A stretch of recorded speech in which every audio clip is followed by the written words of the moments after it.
I'm John Mills, and I'm from Canada, uh, and I'm a philosopher and a psychoanalyst, and I retired from my clinical practice as a clinical psychologist during the pandemic. But I've been probably more busy since, doing a number of teaching and writings and presenting and supervising at various institutes and universities. So I wanted to talk about something that's been consuming me uh, since I have been called a white supremacist by psychoanalytic audiences for simply being white. So I'll try to keep this short and to the point, and then we can have a discussion. So I'm concerned about the specter of anti-Semitism that's happened in American psychoanalysis, particularly in the last 2 years. The two largest psychoanalytic organizations in America today, namely the American Psychoanalytic and the Society for Psychoanalysis and Psychoanalytic Psychology, each having nearly 4,000 members, have literally been torn apart, divided from within, based on one person. In March of 2023, the executive committee of the American Psychoanalytic decided to disinvite a controversial speaker, Dr. Lara Sheehi, for its summer conference for her anti-Semitic views. And this was following a civil rights complaint against George Washington University, where she stands accused currently of promoting anti-Israeli hate speech, harassment, and discrimination against her Jewish and Israeli students. Now, Dr. Dorothy Holmes is the chair of the Holmes Commission for Racial Equality in American Psychoanalysis. And her co-chairs, Doctors Anton Hart, Diane Powell, Beverly Stout, they immediately issued a statement condemning the executive of APSA and its then president, Dr. Carrie Solkowitz, for perpetrating racism and discrimination against Shiite, who is Lebanese, and after this scandal, started to openly identify herself as a queer person of color, despite being married to a man. The Holmes commissioners are Black, and Solkowitz is Jewish. Solkowitz, in turn, resigned as president of APSA, citing anti-Semitism as a reason. Now, although Shiai has denied being anti-Semitic, despite all the evidence to the contrary, she has become a Hamas apologist and sympathizer after the October 7 massacre in Israel. She has since left George Washington in the lurch with its impending civil rights complaint in front of the U.S. Department of Education after taking a new faculty position in Qatar, the lavish host of Hamas. Dr. Sheehi, who is currently president of the Psychoanalytic Division 39 of the APA, has yet to be terminated from her position by the board of directors of the Division 39 or the APA, despite her support of a terrorist organization. It's incomprehensible how the APA leadership would continue to incorrigibly champion a defender of terror. Now that the cat's out of the bag, why do Jewish colleagues, people of color, minority identities, and white contemporaries still support her, knowing full well that her actions, deception, and denials are simply subterfuge for her anti-Jewish hatred? Is this merely about saving face, that these supporters do not want to face the reality principle that's rung its little bell? Some of Shiai's friends and colleagues have confided in me that they were duped by her charisma and lies. However, they've been reluctant to denounce her publicly. How can the Holmes Commission for Racial Equality of IPhA remain silent about these newfound facts after having unequivocally backed her? Why does the Division 39 board of the IPhA not issue a statement, let alone take the moral imperative to terminate her as president after public outcry and scores of resignations from Jews and members disgusted with the division's complicity in promoting anti-Semitism? What's most disgraceful are current Division 39 board members who support the cultural and academic boycott of Israel, including BDS movement, and who continue to openly support Sheehi as president. These include the following officers on the executive committee: Secretary Leonie Salvo Crane, Council Representative Almus Merchant, members at large Carter J. Carter and Elizabeth Clark, committee chairs Corey Bennett, Stephen Annan, Romney A. Reeder, and Brian Brown. Now that the truth is out, it becomes a matter of professional ethics for the Division 39 board to take a moral stand by deposing the president, but they have not. To make matters worse, the Division 39 board supports a section of its membership that is openly anti-Semitic and have proudly espoused anti-Israeli Zionist contempt. The board of directors of Section 9, ironically called Psychoanalysis for Social Responsibility, which are mainly comprised of social activists, has issued a statement in support of the liberation of Palestine that calls for the elimination of Israel as a Jewish state.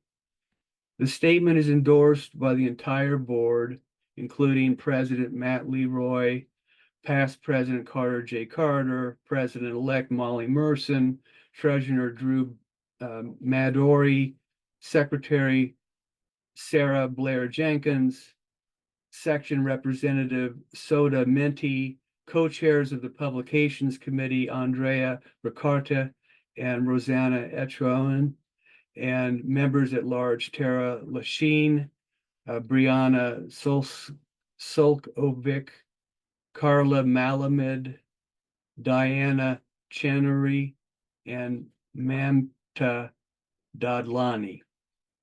This public statement flagrantly violates the IPhA Code of Ethics, yet nothing has been done to sanction these rogue members. The entire board should be terminated from office and the section disbanded for bringing disgrace to the profession. Sheehi has managed to pull the wool over so many people's eyes that reluctance to believe she condones Hamas is likely fueled by disavowal. She has fooled the Holmes Commission, the IPhA executive, the Division 39 board of directors, and the editor of Psychoanalysis, Culture, and Society, Dr. Michael O'Loughlin, who has retained her as an associate editor of the journal, even after becoming aware of her support for Hamas. But we should not be surprised, given that O'Loughlin and a former editor of the journal, Lynn Layton, have also signed a letter in support of Gaza that does not condemn Hamas. But what is unfathomable is that over 240 Jews signed a letter in support of solidarity with Sheehi after she was accused of anti-Semitic harassment by her Jewish students without having any access to the facts.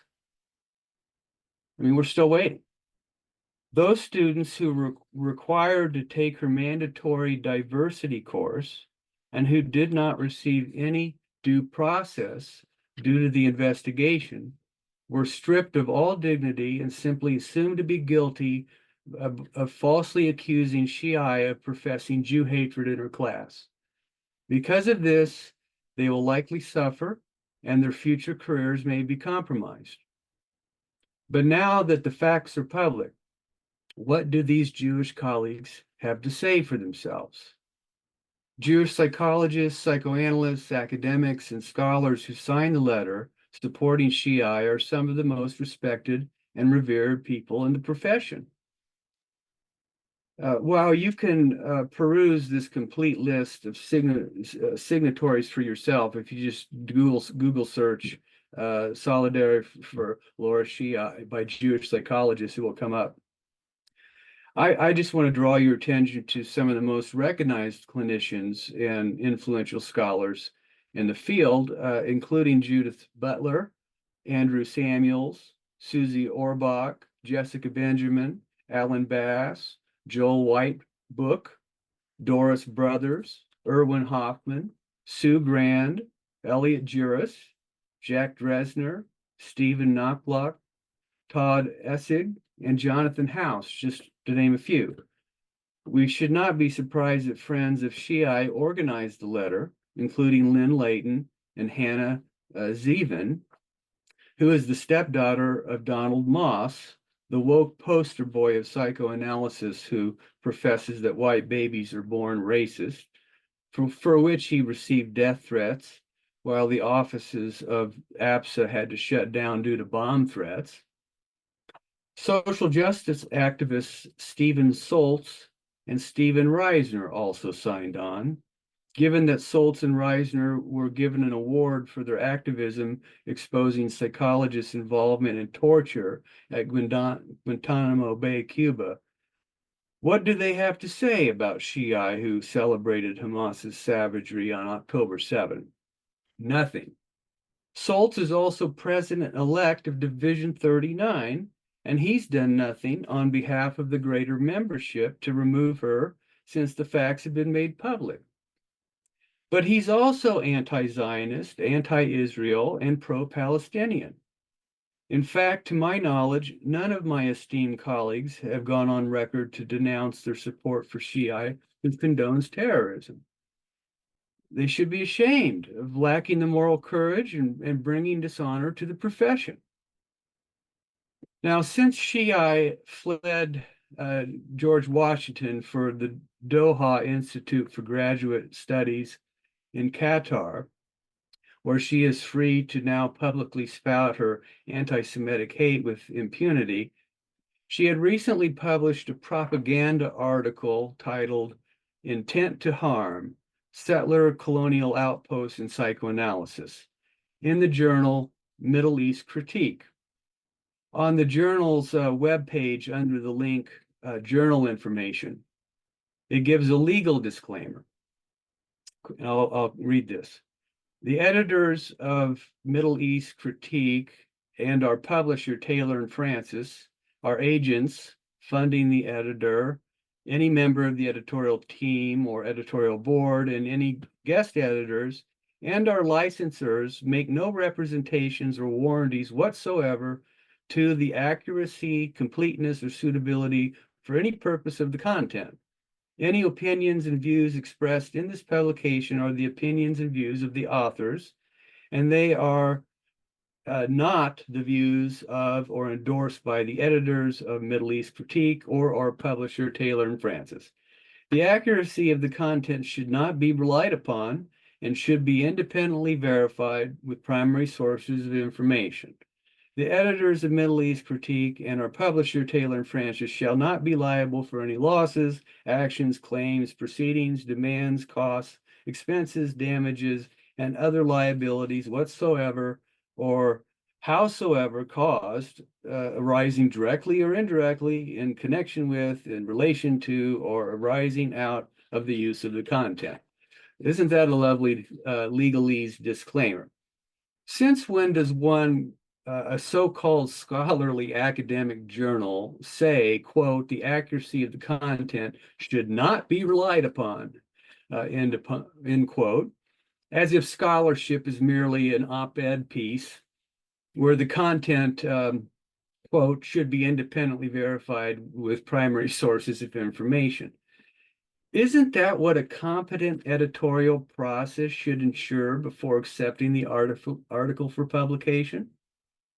And have you ever seen a scholarly academic periodical with an impartial, blind peer review process have a lengthy legal caveat that absolves the editor, editorial boards, peer reviewers, and publishers of any of this liability, loss, etc. It shall soon become clear why corporate lawyers got involved in issuing this policy.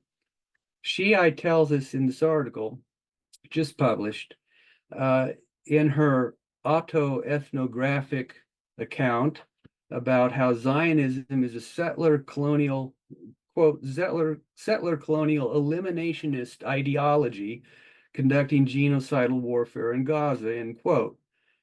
Given there is no such language about eliminationism in Israel's constitution, the only democracy in the Middle East that explicitly states it does not discriminate against peoples based on religion, ethnicity, culture, or creed, while the Hamas charter calls for the eradication of the only Jewish state, and by extension, Jews and infidels throughout the globe, how can this journal publish such a blatant distortion of objective reality?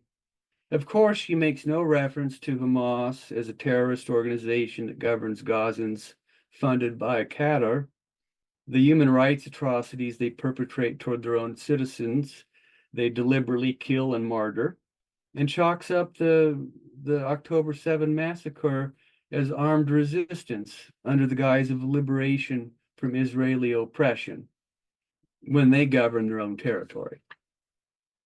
The anti-Semitism scholar, Professor Carrie Nelson, is arguably the most senior authority on the Sheehi case, who has produced a deep forensic investigation into her life and has exposed her pro-terror sympathies and calls for violence, as well as the political social psychologist and anti-Semitism scholar, Professor Daniel Burston, who's here among us, and myself to a lesser degree. Our critiques of Sheehi's work are not cited, nor are they mentioned by name in her article, but we are devalued throughout as though those who are, quote, cloud-chasing pseudo-academics of, quote, ill repute, who engage in, quote, pseudo-intellectual atrocities, and are, quote, shockingly infantile.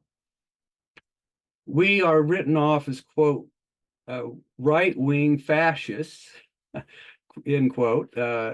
Yeah, right-wing fascists. I'm a liberal from Canada, by the way, in a socialistic society.